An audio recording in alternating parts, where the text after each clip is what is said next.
دیکھیے نبی کریم صلی اللہ علیہ وسلم کی ولادت اور آپ کی پیدائش سے پہلے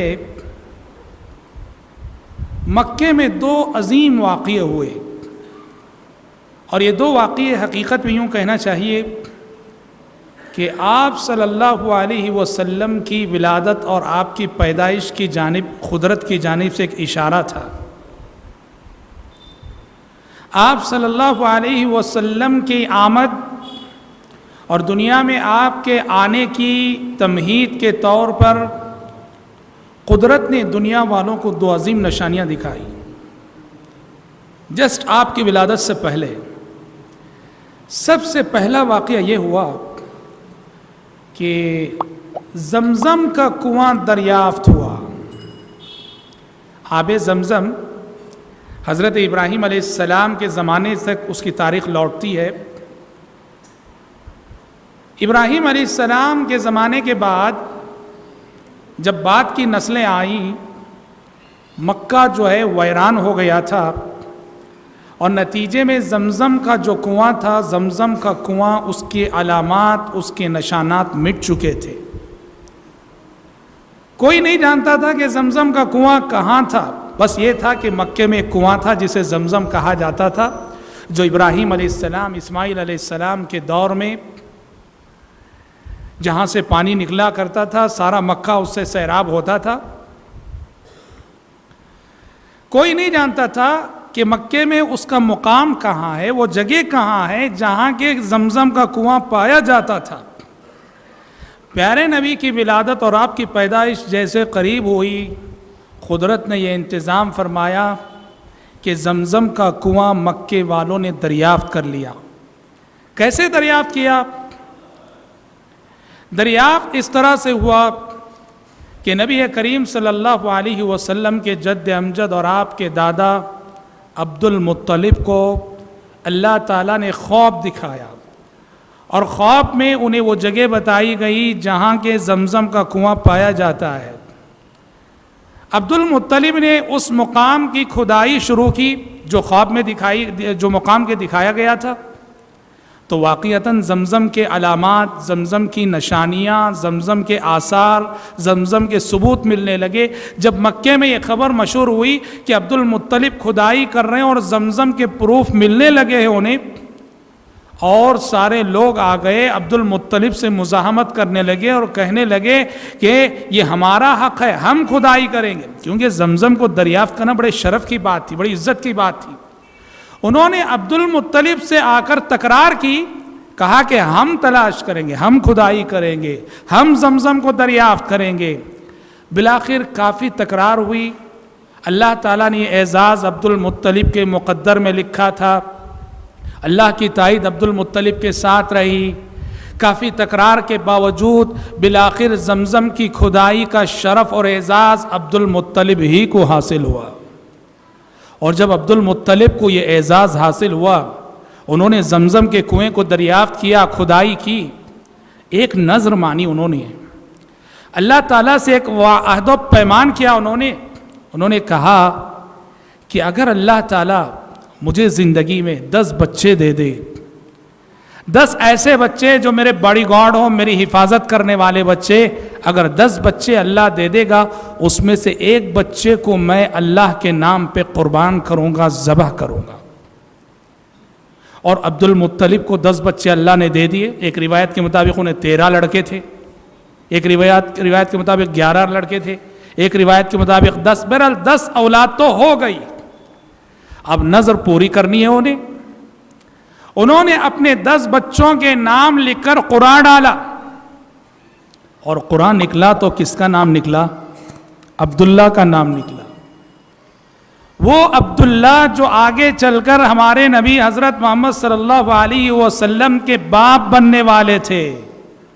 عبد المطلب نے اپنی نظر پوری کرنے کے لیے قرآن ڈالا تو عبداللہ کا نام نکلا۔ عبد المطلب نے اپنی نظر کے مطابق ہاتھ میں چھری لے لی، عبداللہ کو لٹا دیا ذبح کرنے کے لیے۔ لوگوں نے انہیں بہت سمجھایا، بہت منع کیا، اتنا حسین و جمیل بچہ، اتنا سمجھدار بچہ ایسا نہ کریں۔ عبد المطلب نے کہا پھر میں اپنی نظر کا کیا کروں؟ اللہ سے جو میں نے وعدہ کیا اس کا کیا کروں؟ لوگوں نے کہا کہ ایک کاہن عورت ہے، ذرا اس سے مشورہ کر لینا۔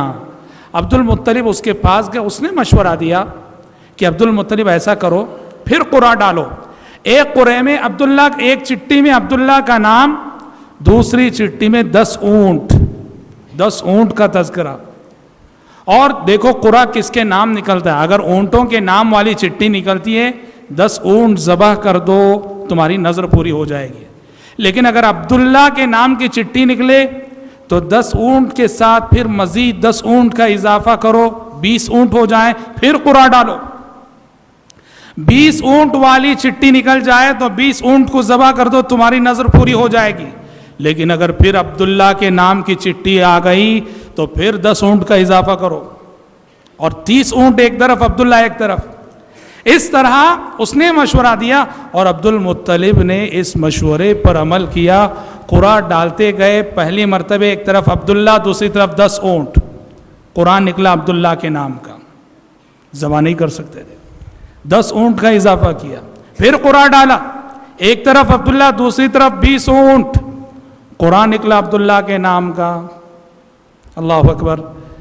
پھر 10 اونٹ کا اضافہ کیا، پھر قرعہ ڈالا، ایک طرف عبداللہ، دوسری طرف 30 اونٹ، نام نکلا پھر سے عبداللہ کا، یہاں تک کہ کتنے ہو گئے؟ 100 اونٹ ہو گئے۔ جب 100 اونٹ ہو گئے، اس وقت جب قرعہ ڈالا گیا تو 100 اونٹ والی چٹھی اٹھی، تب عبد المطلب نے یہ 100 اونٹ بھی ذبح کر دیے۔ اور اہل علم لکھتے ہیں کہ عربوں میں ایک جان اگر کوئی ناحق کسی کا قتل کر دے، ایک جان کی دیت 10 اونٹ تھی۔ عبد المطلب کے اس واقعے کے بعد سے عربوں نے ایک جان کی دیت کو 100 کر دیا۔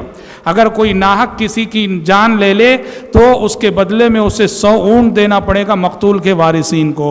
اور اسلام نے بھی اس قانون کو تسلیم کیا۔ اسلام میں بھی اگر کوئی ناحق کسی کا خون کرتا ہے، اصل بدلہ تو یہ ہے کہ اس کو بھی قتل کیا جائے، لیکن اگر مقتول کے وارثین آدھا معاف کر دیتے ہیں تو اس کے بدلے 100 اونٹ دیے جائیں۔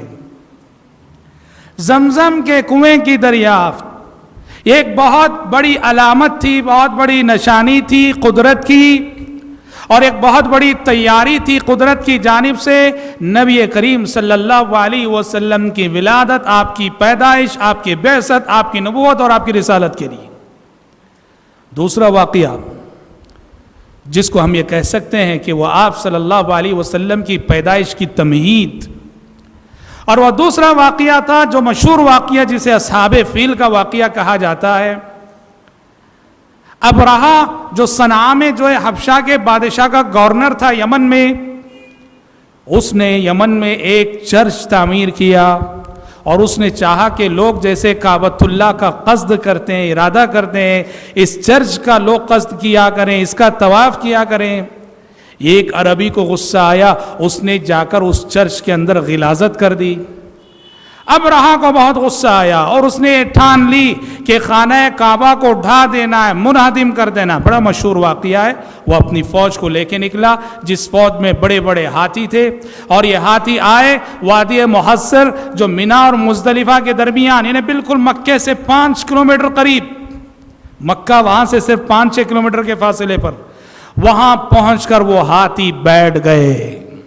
وہاں پہنچ کر وہ ہاتھی بیٹھ گئے، لاک اٹھایا جا رہا ہے پر وہ ہاتھی نہیں اٹھ رہے، مکے کی سمت چلنے کے لیے تیار نہیں، اور دوسری سمت چلاؤ تو چلنے کے لیے تیار۔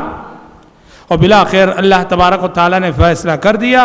اللہ تعالیٰ نے پرندوں کے جھنڈ بھیجے، اور ہر پرندے کے چونچ میں اور اس کے پنجوں میں 3 کنکریاں ہوتی تھیں، اور وہ کنکریاں جو ان پر برستی تھیں، اور ہاتھی جو ہے قرآن کے الفاظ میں کعصف مأکول، کھائے ہوئے بھونسے کی طرح ہو گئے۔ اور ابرہہ بھی یمن واپس لوٹتے راستے میں ہلاک ہو گیا۔